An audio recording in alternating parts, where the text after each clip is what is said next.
तो नमस्कार, मैं समरेश कुमार, आपका मोस्ट वेलकम है fact dark SKD education channel पे दोस्तों।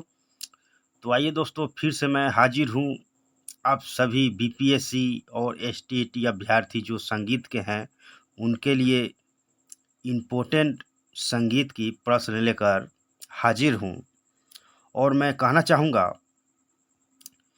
कि फैक्ट डार्क एसकेडी एजुकेशन के माध्यम से जो आपको संगीत की एमसीक्यूज क्लास चल रही है वो आपको बहुत ही प्रॉफिट साबित हो सकती है और आपकी संगीत की विषय में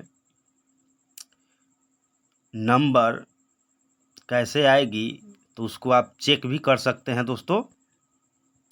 और मैं क्लास को शुरू करने से पहले मैं एक मोटिवेशन लाइन कहना चाहूँगा कि खड़ा रहा अपने पथ पर लाख मुसीबत आने में, खड़ा रहा जो अपने पथ पर लाख मुसीबत आने में, मिली सफलता उसी को जग में जीने या मर जाने में। तो दोस्तों, लोकसभा इलेक्शन के वजह से जो बीपीएससी 3 और एसटीटी की जो एग्ज़ाम होने वाली थी उसमें समय परिवर्तन हुई है, तो उसको देखते हुए घबराने की आवश्यकता नहीं है। सिर्फ आप फोकस करें कि कैसे बेहतरीन तरीक़ा से तैयारी किया जा सके। तो आइए शुरू करते हैं दोस्तों। आज का पहला प्रश्न है, नाद के कितने प्रकार होते हैं? नाद के कितने प्रकार होते हैं? और जो संगीत की स्टूडेंट होंगे वो उनको पता भी होगा कि नाद के 2 प्रकार होते हैं।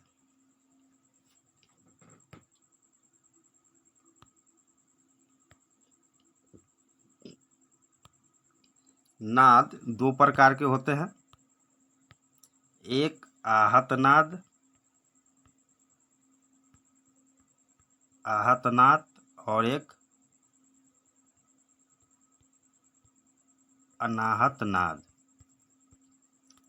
तो इसे आप याद रखेंगे। चलिए आगे बढ़ते हैं। ग्रहों की संख्या कितनी है? जी, ग्रहों की संख्या कितनी है? तो संगीत में भी ग्रह हैं और संगीत में ग्रहों की संख्या, उत्तर है आपके सामने 6, 4, 8, 9 या कोई नहीं, इनमें से कोई नहीं। तो देखिए, ग्रहों की संख्या संगीत में 4 बताई गई है। ताल के 10 प्राणों में एक ग्रह ये भी है, इनकी संख्या 4 होती है। और वह कौन सी संख्या है और वह कौन सी ग्रह है? सम,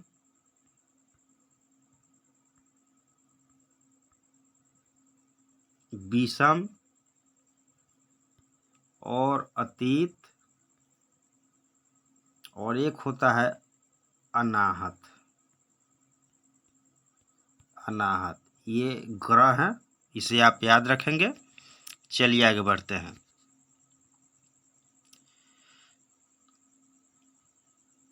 देखिए, डिफिनेशन भी है। ताल के 10 प्राणों में से एक ग्रह ये भी है, इनकी संख्या 4 होती है, सम, विषम, अतीत और अनाहत। चलिए आगे बढ़ते हैं। केवल दाहिने तबले की वर्णों की संख्या कितनी है? केवल दाहिने तबले की वर्णों की संख्या कितनी होती है? उत्तर हो जाएगा 7, 6, 8, 9 या 10। तो देखिए, और इसे आप वीवीआई क्वेश्चन टिक मार्क कर लेंगे। वीवीआई क्वेश्चन है दोस्तों। केवल दाहिने तबले की वर्णों की संख्या 6 है, उत्तर भी होगा। उस बोल का नाम है और वर्ण है ता या ना, ती या ती, दी या धू, ते या ती, तू, रे या टे। तो इस वर्ण को आप याद रखेंगे। चलिए आगे बढ़ते हैं। उस्ताद बड़े मुन्ने खां किस घराने के थे? उस्ताद बड़े मुन्ने खां किस घराने से संबंध रखते थे? तो उत्तर हो जाएगा लखनऊ, दिल्ली, अजरारा, फर्रुखाबाद या इनमें से कोई नहीं।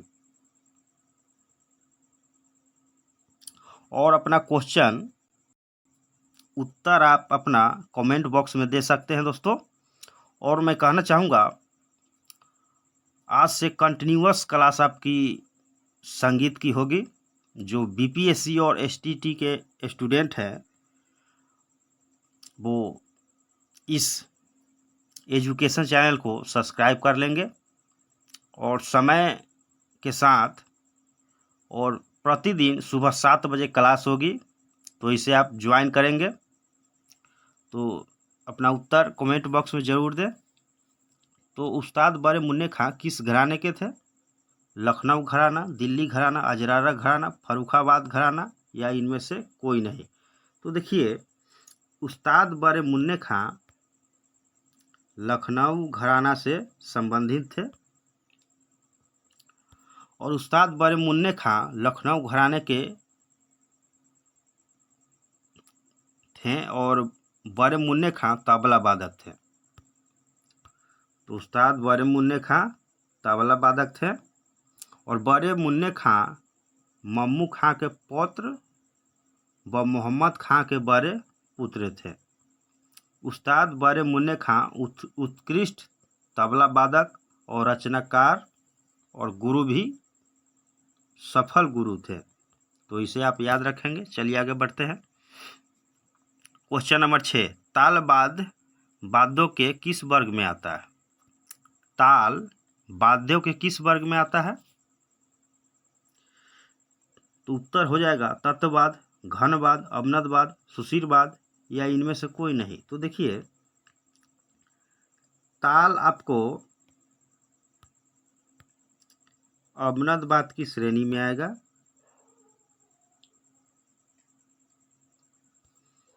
ताल अवनदवाद के वर्ग में आता है। संगीत रत्नाकर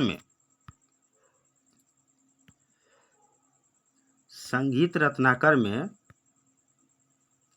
वर्णित है वाद्यों को 4 वर्गों में बांटा गया है। तत्ववाद, सुशीलवाद, घनवाद, अवनदवाद, उपयुक्त तीनों। तत्, सुशील व घन स्वर प्रधान है परंतु अवनदवाद लय प्रधान है। तो इसे आप याद रखेंगे। और तत्ववाद वह होता है जो तार से, जिस वाद्य में तार का उपयोग हुआ हो, जैसे बीना, संतूर, सारंगी, ये सब तत्ववाद की श्रेणी में आएगा क्योंकि इसमें तार का प्रयोग है। घनवाद वह वाद्य है जो ठोक कर बजाया जाता है, जैसे घंटा, घंटी। जो वाद्य ठोक कर बजाया जाता हो वह घनवाद की श्रेणी में आएगा। और अवनदवाद उस वाद्य को कहते हैं जिस वाद्य में चमड़े का प्रयोग किया जाता हो। और सुशीलवाद वह होता है जो हवा के माध्यम से और वायु के माध्यम से संचालन होता है, जैसे शहनाई हो गई, बांसुरी हो गई और हारमोनियम हो गई। हारमोनियम में भांति का प्रयोग किया जाता है। भांति के प्रयोग से ही उसमें हवा उत्पन्न होती है और जो फूंक मारकर बजाया जाता हो वह सुशीलवाद है। चलिए आगे बढ़ते हैं। क्वेश्चन नंबर 7, लक्ष्मी ताल में 4 ताल लिखने पर क्या लयकारी होगी? लक्ष्मी ताल में 4 ताल लिखने पर क्या लयकारी होगी? उत्तर A/2 होगी। सॉरी दोस्तों, उत्तर हो जाएगा 3/2 होगी, 3/4 होगी, 2/3 होगी या 4/3 होगा या एक से अधिक। तो देख लीजिए, लक्ष्मी ताल में 4 ताल लिखने पर 2/3 की लयकारी उत्पन्न होगी। 2/3 की लयकारी उत्पन्न होगी और लक्ष्मी ताल 18 मात्रा की ताल है तथा 4 ताल में भी 18 मात्रा होती है। तो इसे आप याद रखेंगे लक्ष्मी ताल 18 मात्रा की ताल है और 4 ताल में 18 मात्रा होता है, तो इसे आप याद रखेंगे। चलिए आगे बढ़ते हैं। क्वेश्चन नंबर 8, ब्रह्म ताल में कहरवा ताल लिखने पर क्या लयकारी होगी? ब्रह्म ताल में कहरवा ताल लिखने पर क्या लयकारी होगी? तो उत्तर हो जाएगा 4/5, 5/4, 2/7, 7/4 या 1 से ज़्यादा। तो देख लीजिए, ब्रह्म ताल में कहरवा ताल लिखने पर 2/7 की लयकारी उत्पन्न होगी। ब्रह्म ताल में कहरवा ताल लिखने पर 2 अथवा 7 की लयकारी होगी। ब्रह्म ताल 28 मात्रा की ताल होती है तथा कहरवा मात्रा की ताल होती है, और इसे आप याद रखेंगे। ब्रह्म ताल 28 मात्रा की ताल है और कहरवा ताल 8 मात्रा की होती है। चलिए आगे बढ़ते हैं। क्वेश्चन नंबर 9, गज झंपा ताल में धमार ताल को आर की लयकारी में लिखने का प्रारंभिक स्थान पर क्या होगा? गज झंपा ताल में धमार ताल को आर की लयकारी में लिखने का प्रारंभिक स्थान पर क्या होगा? उत्तर 5 = 1/4, 5 = 2/3, 5 = 3/1, 5 = 1/2। तो देख लीजिए, गज झंपा ताल में धमार ताल को आर की लयकारी में लिखने पर प्रारंभिक स्थान पर 5 = 2/3 की आर की लयकारी उत्पन्न होगी और स्थान पर क्वेश्चन उत्तर बी हो जाएगा दोस्तों। तो इसे आप याद रखेंगे। चलिए आगे बढ़ते हैं। क्वेश्चन नंबर 10, सही जोड़ा पहचानिए।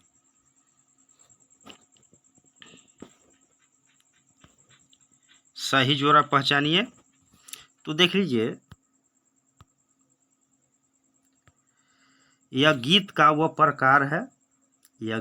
प्रकार है जिसमें राग की शुद्धता की तुलना में भाव सौंदर्य पर अधिक महत्व दिया जाता है।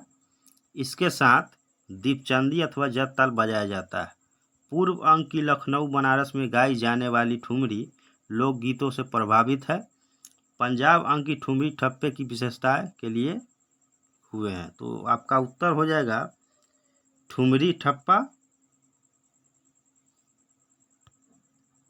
चलिए आगे बढ़ते हैं।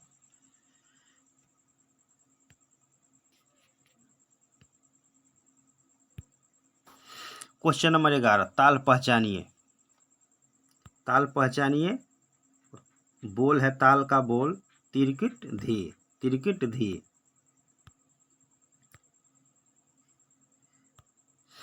ये किस ताल की बोल है? उत्तर हो जाएगा लक्ष्मी ताल, शिखर ताल, ब्रह्म ताल, रुद्र ताल या इनमें से कोई नहीं। तो देख लीजिए, ताल के आधार पर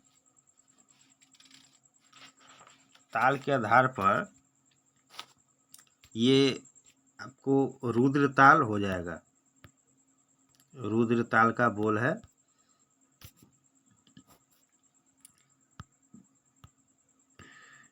विभाग बोल ची के आधार पर यह रुद्र ताल है। इसके चौथे विभाग में तीसरी और पांचवें विभाग में चौथी ताली से यह रुद्र ताल को दर्शाता है। रुद्र ताल में 11 मात्रा तथा ताली 1, 3, 4, 5, 7 पर लगती है। तो इसे आप याद रखेंगे। चलिए आगे बढ़ते हैं। क्वेश्चन नंबर 12, बोलों के आधार पर ताल पहचानिए। बोलों के आधार पर ताल पहचानिए और बोल है आपका गदी गाना, गदी गाना। तो इस किस ताल का बोल है? उत्तर 4 ताल, सुल ताल, तीव्र ताल, धमार ताल या इनमें से कोई नहीं। तो देख लीजिए,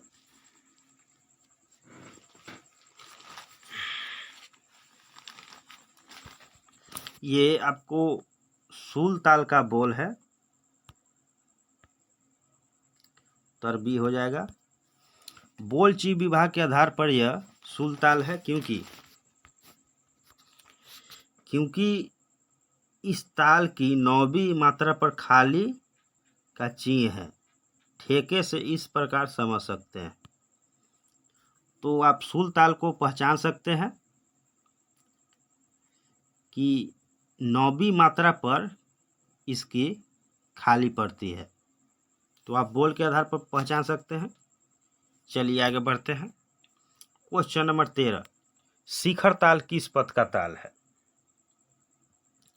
शिखर ताल किस पद का ताल है? तो उत्तर हो जाएगा असम पद, विषम पद, सम पद या कोई नहीं। तो देख लीजिए, शिखर ताल विषम पद का ताल है। उत्तर भी हो जाएगा। चलिए आगे बढ़ते हैं और देख लीजिए इसका डिफिनेशन। शिखर ताल में ध्रुपद शैली की गायकी के साथ संगत करने एवं मृदंग पर स्वतंत्र वादन के लिए उपयुक्त ताल है शिखर ताल। ध्रुपद गायन व मृदंग वादन का प्रचार कम होने के साथ ही इस ताल का प्रचलन भी कम हो गया है और 17 मात्रा के इस विषम पद पर विषम पद ताल में खाली का विभाग नहीं है। मध्य लय में बजने योग्य यह ताल है और इसका छंद रूप है 4/4/3/2/4। तो इसे आप याद रखेंगे। चलिए आगे बढ़ते हैं। क्वेश्चन नंबर 14, रुद्र ताल किस पद का ताल है? रुद्र ताल किस पद का ताल है? तो उत्तर हो जाएगा असम पद, विषम पद, सम पद या कोई नहीं। तो देख लीजिए, डिफिनेशन है इसका। रुद्र ताल सम पद का ताल है। तो आपका उत्तर हो जाएगा, उत्तर सी है। रुद्र ताल सम पद का ताल है। इसकी मात्रा व विभाग दोनों में, इसकी मात्रा और विभाग दोनों 11 हैं। इसका छंद रूप हो जाएगा, ये आपका छंद रूप है और इस ताल की मात्रा, संख्या व विभाग कुंभ ताल के समान है तथा यह अप्रचलित तालों में से एक है और यह अप्रचलित ताल है। तो चलिए आगे बढ़ते हैं। क्वेश्चन नंबर 15, लक्ष्मी ताल किस पद का ताल है? तो देख लीजिए, आपकी बीपीएससी 3 और एसटीटी में पद से भी क्वेश्चन पूछा जाएगा। जैसे इस क्वेश्चन को आप देख रहे हैं। तो लक्ष्मी ताल किस पद का ताल है? उत्तर हो जाएगा सम पद, विषम पद, असम पद, इनमें से कोई नहीं।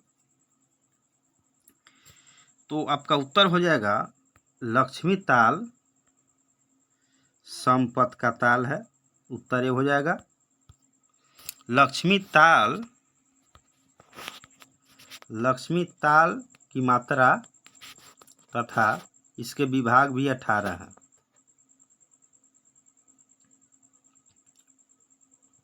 और यह सम पद का ताल है क्योंकि इसके विभाग में समान मात्राएं हैं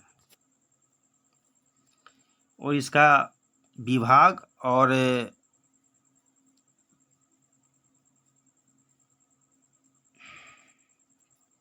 विभाग सेम है। चलिए आगे बढ़ते हैं और इसे आप याद रखेंगे। क्वेश्चन नंबर 16, निम्नलिखित पेशकारा किस घराने की है? तो देख लीजिए, निम्नलिखित पेशकारा किस घराने की है और पेशकारा का बोल है केरनक तिक्र। यहाँ तिक्र होगा दोस्तों।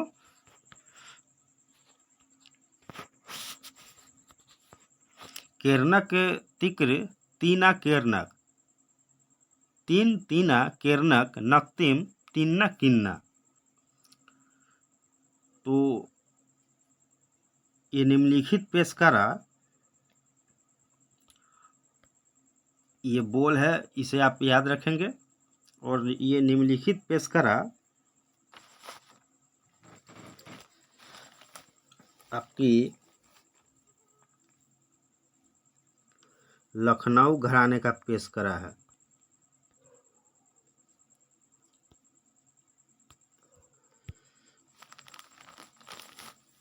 चलिए आगे बढ़ते हैं। निम्नलिखित पेशकरा किस घराने का है? देखिए उसी पैटर्न पे क्वेश्चन है। तो पेशकारे का बोल है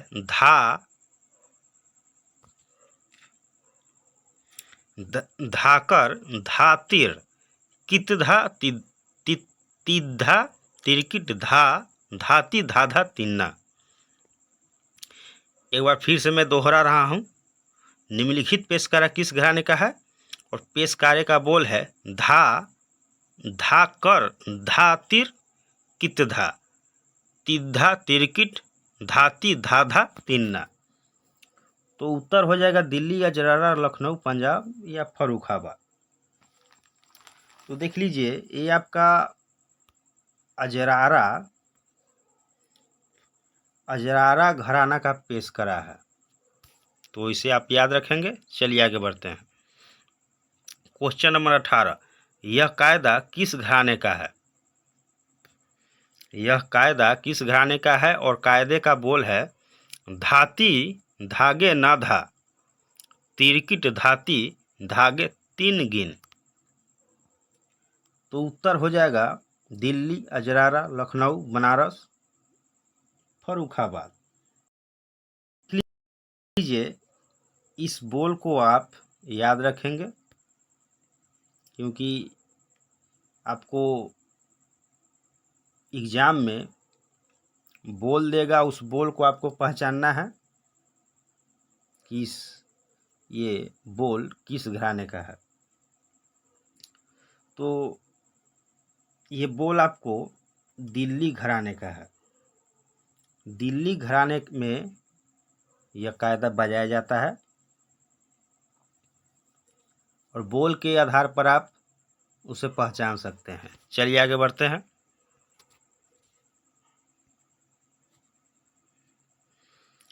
क्वेश्चन नंबर 19,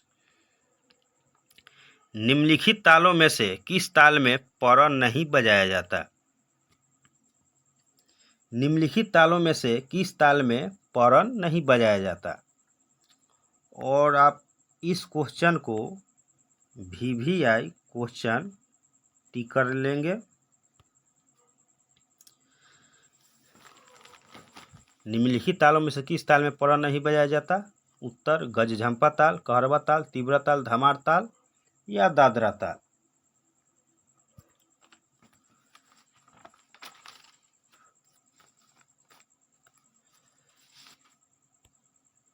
तो देख लीजिए, कहरवा ताल में पर नहीं बजाया जाता है। तो आपका उत्तर हो जाएगा कहरवा। कहरवा ताल में पर नहीं बजाया जाता और कहरवा ताल में लोक संगति की एक श्रृंगार रस प्रधान ताल है। कहरवा ताल लोक संगीत की एक श्रृंगार प्रधान ताल है। इसमें ठेके के प्रकार और लग्गी लड़ी बजाई जाती है। कहरवा में लग्गी लड़ी बजाई जाती है। तो इसे आप याद रखेंगे। क्वेश्चन नंबर 20, किस वाद्य को बजाने से पहले उसमें गूथा हुआ आटा लगाया जाता है? क्वेश्चन नंबर 20 है, किस वाद्य को बजाने से पहले उसमें गूथा हुआ आटा लगाया जाता है? और ये अगर आप कंटिन्यूअस क्लास कर रहे होंगे तो आपको पता भी होगा, और जो कलाकार होंगे उसको पता होगा। तो देख लीजिए, उत्तर है सरोद, पखाबाज, तबला, ढोलक या नौकारा। तो आपको